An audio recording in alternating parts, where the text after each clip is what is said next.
Just really proud of, well, first of all, thank you for being here. I appreciate everybody coming to the game here on a Wednesday night, and I had to get you guys all into it a little bit, but I really appreciate people showing up and supporting this team, and you know, it's what it's about. We want to share this with everybody. But you know, credit to Purdue Fort Wayne. John has a great team. He's a very good coach. They got vets on that team. They got older guys, and they're tough. And I told our guys, those are the teams that beat high major teams because they have the pieces, they have the experience, the strength, and the toughness, and they showed it today. And there's one reason why I think they're picked really high in their league, win the league, and I really hope they do. I think they're going to win a lot of games. But we needed that. We needed adversity. We needed some things not to go our way, and how we responded to it. I thought the guys took momentum into the locker room at halftime with the last 2 minutes. And then Ace got on a heater there at the start of the second half, got us going. And our defense wasn't very good today, but we showed we could score in bunches. And we didn't have a great practice yesterday, and I thought that carried over to the game, and that's on me. I got to get these guys ready to go. But I just like the resolve of our guys. Different guys stepped up, and I thought the 17 offensive rebounds really helped us get going and keep things rolling. So. Really proud of our second half, and I just think we have a long way to go, but I think we can get a lot better, which could be a lot of fun too. Mark. Mike, they were beating you in some hustle areas. At least it looked like that from my perspective. Offensive rebounds, you weren't really turning them over. What's your message at the half, and is that just part of the ebb and flow of a season where you're not going to be playing at that level every single Yeah, half? some games, Mark, you're not going to turn everybody over, but you're going to have a cumulative effect. They called some timeouts late in the game because they were dragging, and they missed some of those runners and layups that they made in the first half. They didn't make it late in the game, and I'm not always saying it's because of fatigue, but I thought there was a level of fatigue out there, and I told the guys if we get to fatigue, then we'll win. If we make the game, we get to the fatigue game, we're going to win. And I thought we did that in the last 7-8 minutes of the game, and you know, we want our opponents to call timeouts because they're sucking wind, and that's important to us. And we use that as fuel, so to find more. That's just how we do it. Some days you're going to turn people over. Some days it's a tough shot at the end of beating the pressure, a challenge at the rim against Yannick, or a hard floater on a run with someone running you down. It's a cumulative effect. But I thought you're definitely right. I thought early in the game they beat us to rebounds, they beat us to loose balls, and a good team like that, a veteran team, they can get going on the road, and that's what they did. John. Mike, why wasn't yesterday's practice good, and what did you see carry over? Yeah, you know, it's crazy because the day before we had a really good practice, and I was like fired up. I went home and I was like pumped. 18 to 22-year-olds. That's why we didn't have a practice yesterday. As much as we want them to be great every day, they're not going to be. So what's our resolve? What's our response? And you know, sometimes I'm ready, I want to kill them, right? And then they show up the next day and they're awesome. And then they're awesome, and the next day you're like, where are you guys? Like, but that's also the joy of coaching, John. That's like, you know, you gotta go inside of them and figure it out sometimes. And today it took us 20 minutes to find it. Okay, now it wasn't a loss that got their attention. It's going to be the tape tomorrow. It's going to get their attention. Hey, this isn't good enough where we're trying to go. And if we could learn, you always want to learn in victory than defeat. And you know, today was an example of that. Coach Ace had 15 points, 4 for 4 from 3 in the second half, but he also had 9 assists. Can you talk a little bit about his ability to be a complete player and how he can go into that killer mode and then also help out his teammates? Yeah, he was plus 21 in the second half. He was minus 7.5. I thought he was not sluggish. I never say Ace is sluggish because he competes, man, but he wasn't playing with a little bit enough juice, pace. And I just said to him, if you don't play with pace, what do you think your teammates are going to do? And just thought play with a little bit more edge, a little more pace. We put a lot on him. You know, we all know he's guarding another team's best player. He's pressing. He's getting pressed. He's getting jumped on ball screens. We use him in ball screens all the time, and then clock's down. We ask him to go make a play. Like, we ask him to do a lot, but good players want to do a lot. And I also think when you play with pace and a little more edge, like, he's pretty good. And that I wish I could say that was coaching. That's beginning of that second half, no, that's a really good player. Let him go play. Mike, you talk about getting Competition here. you talk about getting this team's attention without it being a loss. Is that the mark of a mature team? And how important is it to be able to not have that setback in order to take these steps? Yeah, I mean, it doesn't always have to be an older, mature team, but that really helps, right? Let's, as I always say, let's have real talk, fellas. Real talk. That first half's not good enough. Our defense today is not good enough. They all agreed. But I think what the most important thing of is it's communicating with your players. The whole staff communicating with our players, right? Let's talk about the good stuff and we're using that and building on that. And the stuff that wasn't good today, let's teach them and let's get better. Like, so I mean, excuse my French, but like if I make it a bitch session because it wasn't to our standard, then they're gonna, what do kids do?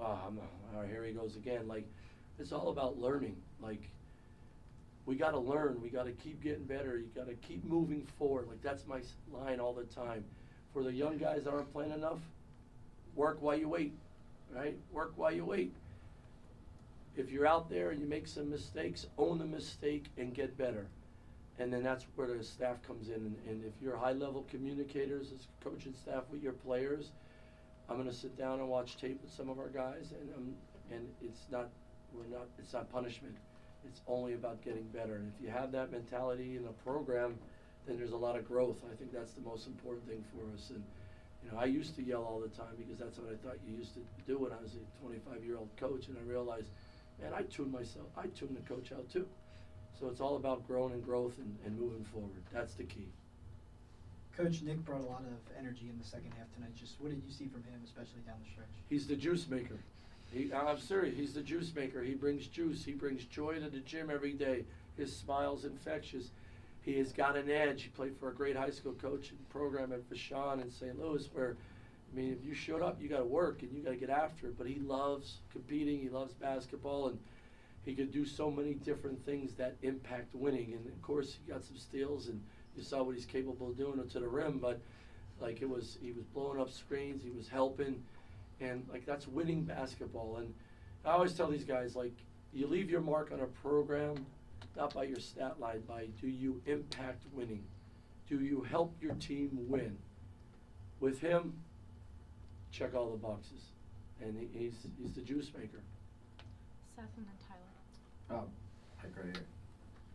Moving over. Yeah, Just get a chair, man. Do you have a status update on Eli and Miles? And also, how have you seen them kind of handle this Like period? mature. So Miles is getting closer. There's protocol to his injury. So he's working with me and Big B and our staff, and he's jumping into practice, but certain things are still off. But he's getting closer, and I'm excited about that. And Eli just has a recurring injury that we just got to keep our eye on here and all that stuff. And he's doing a heck of a job working on it. The poor guy's living in the training room trying to get back. But you guys have heard me say it. I don't care about the games. My number one thing with these guys is their health, their safety, and their wellness. And that's number one. We're going to make sure these guys are 100. We're going to make sure they're healthy and right before we put them back out there. Coach, right here. You guys had 25 assists tonight. When this team gets rolling offensively, what is it like just to be a part of that, on the sidelines? How connected? Heck, I'd rather play than watch. Share the ball like that, it's just fun, right? That just says about they're playing the right way, okay? They're playing the right way, and there's enough opportunities for everyone to get their piece, as I say. And you guys don't understand this, but the hardest thing coaching these days is keeping the noise outside, so our guys play the right way and be all about winning. Man, you got to get yours. You got to do this, man. You got to get coach to put you in this position. You got to get your touches and your shots. Man, one day it's your turn, the next day it's somebody else's. But the way we play with pace, right? We want to create offense with our defense. We want that ball to be hot. Who cares who gets the credit? You know what I mean? It's all about Penn State getting a score, Penn State getting a stop, and Penn State getting a victory.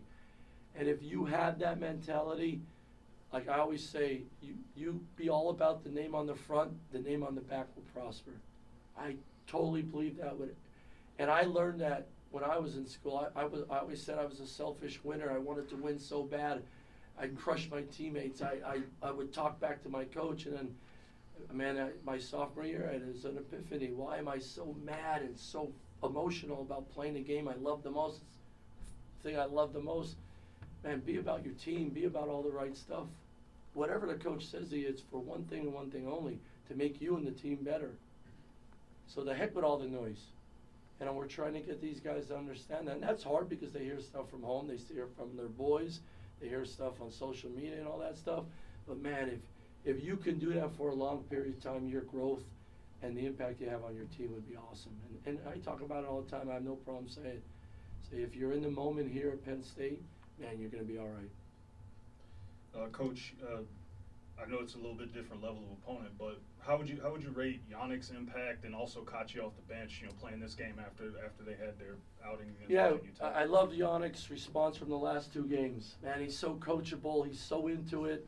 He plays with great joy, and he had got off to a good start, got in foul trouble for 2 games. I thought he did a great job rebounding, protecting the rim today, finishing through contact. He was getting mauled. He was getting pushed in the back, but I loved that he just kept playing. And there, it doesn't show up as steals, but at the end of the press or on penetration, he comes over and cleans some stuff up for his teammates, and we're off to the races and create offense. That's another weapon we have there. I thought Kachi's toughness around the rim while I was in there and finishing was huge, and we'll get Miles back soon. So we got 3 guys like that with high motors, versatile players. That's what we want.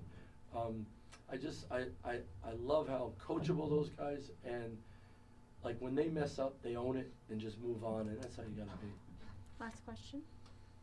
Coach, back here. At the beginning of the season, Nick told me that one word he would use to describe this unit is truthful, and the transparency that they can have between each other in the locker room. How have you seen that, especially today when you're going into halftime with a deficit, and how they respond to your message and also the thoughts that they bring forward about what they can do to be better? Well, you couldn't videotape the first few minutes of the locker room where the coaches are talking and they're by themselves, but you could hear them talking about the first half. Not good enough. Call each other out. And when you're a great teammate and you work really hard, and then you could call your teammate out, it's real talk. There's ownership in that. That's accountability. Holding your but the number one part of leadership is you got to take care of your own stuff first, and then when you hold somebody else accountable, they'll listen because they have respect for you. I think there's a lot of respect in that locker room. I think there's leadership, competitive leadership. They're not afraid to call each other out and move on. I don't think our guys catch feelings, and that's hard because 18 and 23-year-olds, we catch feelings. You guys all know, right? I mean, we're sensitive, but I think this group is a little hardened, a little edge, but I think they get along so well. I never see one guy by himself. It's 3 or 4 or 5 or 6, and you can have real talk all the time. I think that really helps. Thank you, Coach. The students are here? All right, we got to get one question from the students here.